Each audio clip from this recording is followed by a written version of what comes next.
ফজরের পরে পশ্চিম দিক মুখ করে 3 দিনে একটা আমল করেন, আপনার সব দোয়া কবুল হয়ে যাবে ইনশাআল্লাহ। অভাবে আছেন, ঋণগ্রস্ত, মাথার উপর বোঝা, অনেকে ঋণের কারণে বাড়িতে থাকতে পারে না। আরবিতে একটা প্রবাদ বাক্য আছে, আল করজু মিকরাতুল মুহাব্বা, ঋণ হচ্ছে ভালোবাসার কাছে শুরু। ঋণের কারণে সম্পর্ক নষ্ট হয়ে যায়, বিদেশে যেতে পারতেছেন না, দেশে আসতে পারতেছেন না, সব ব্যবসা ধ্বংস হয়ে গেছে। একটা আয়রোজি করবেন, সব ধ্বংস, ব্যবসা প্রতিষ্ঠান ধ্বংস হয়ে গেছে, চাকরি নষ্ট হয়ে গেছে। আপনি আমলটি করুন, 3 দিন করুন, আল্লাহ তাআলা আপনার সব দোয়া কবুল করে দিবেন। সন্তান কথা শুনছে না, আমলটি আপনি করে দেখেন না।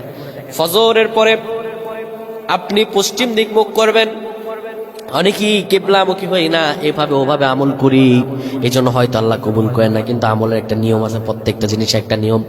কেবলামুখী হয়ে আপনি বিসমিল্লাহির রহমানির রহিম পরে সূরাতুল ফাতিহা 10 বার পাঠ করবেন। সূরাতুল ফাতিহা 10 বার পাঠ করার পরে 3 বার বলবেন আল্লাহ আল্লাহ আল্লাহ। এরপরে আপনি ইয়া রাজ্জাকু 100 বার পড়বেন, ইয়া রাজ্জাকু 100 বার পড়বেন, হে রিজিক দাতা।